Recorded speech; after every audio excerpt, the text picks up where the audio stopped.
I'm going to talk about something that has not been easy for me to discuss, and that is that I am a food addict. And I know that there are some people who don't believe in the concept of food addiction. They believe that you can learn to eat in moderation and that you can um, eat intuitively.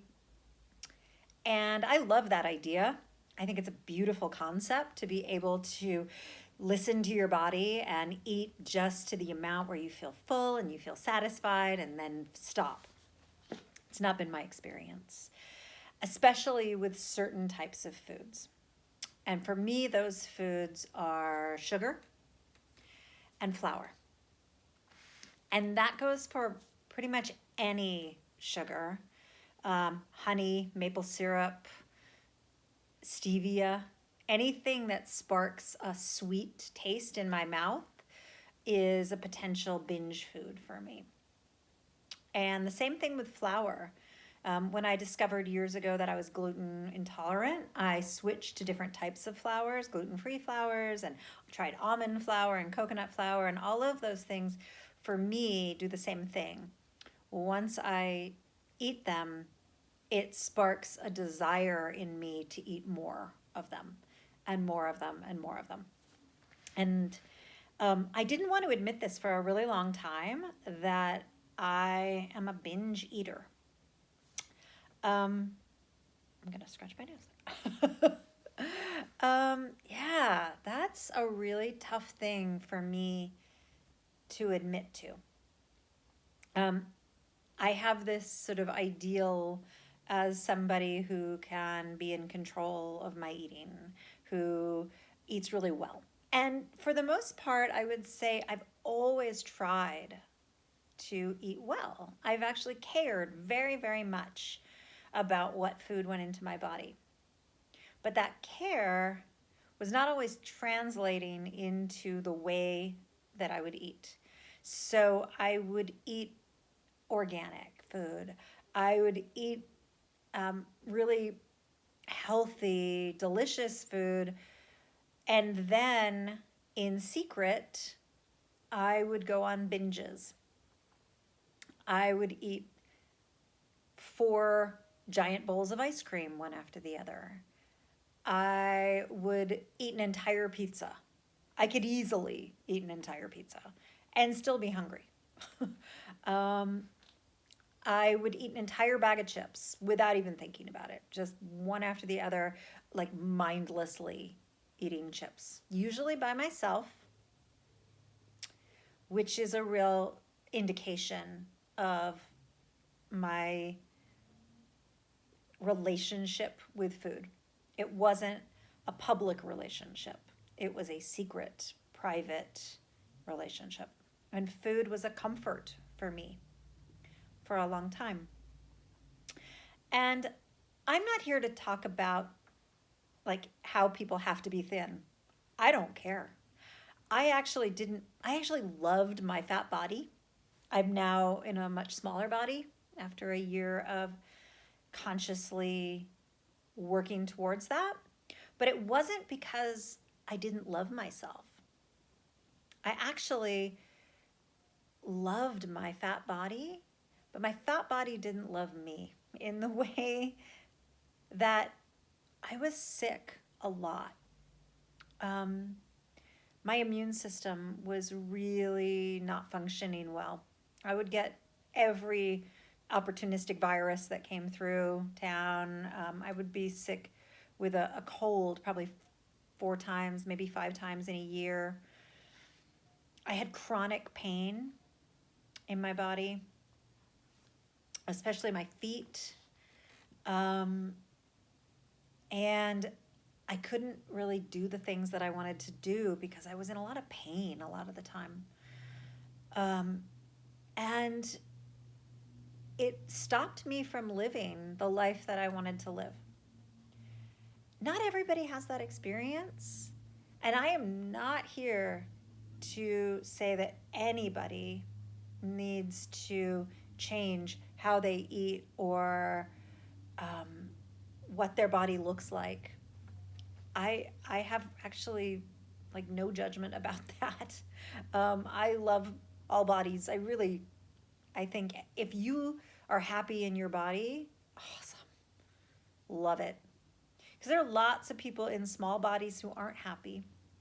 For me, the whole journey that I've been on the last year is about aligning myself so that I can live the life that I want to live. And that means being able to hike freely, to walk places, to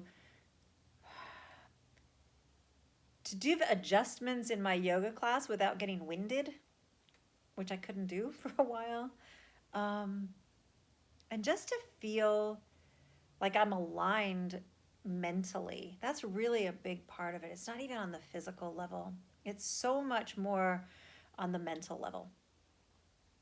For me, when I eat sugar and flour, I can't stop thinking about food. And it's not like, ooh, I just, like happy feelings about food. It's like 24/7 obsession with food. Like, when can I get more food?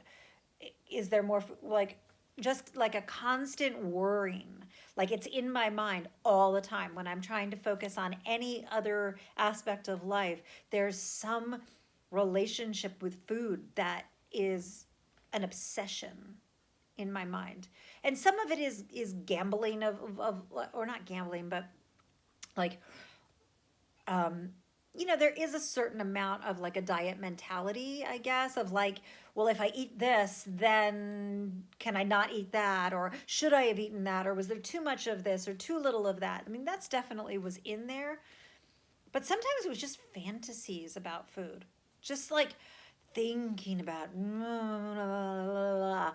and it just took up way too much space and mental energy in my life.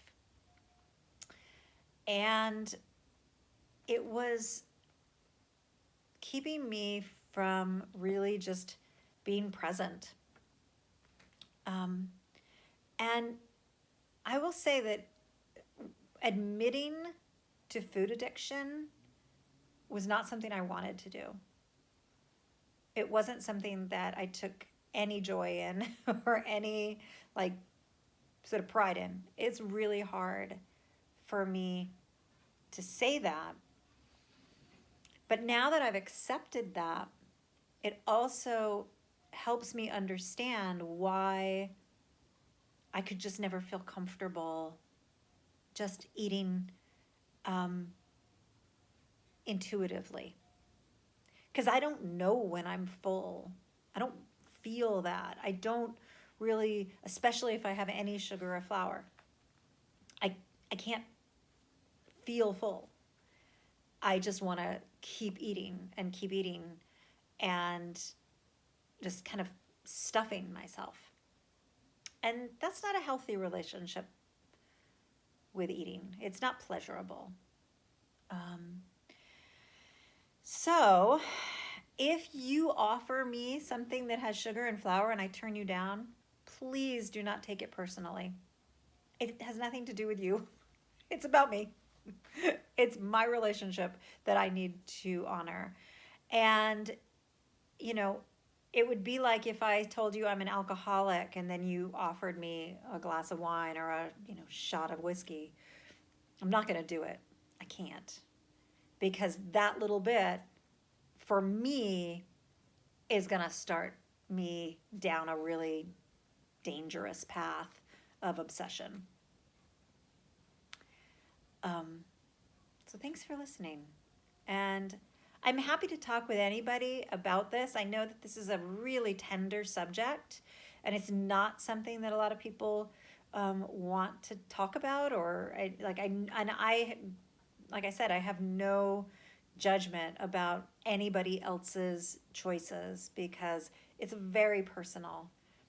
But if you are struggling and you do recognize any of yourself in what I'm saying, and you want to know what I'm doing, I'm more than happy to talk to you about it.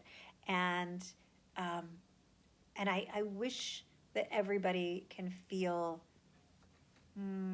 happy and content and in love with themselves in whatever body you have and whatever choices that you make around food.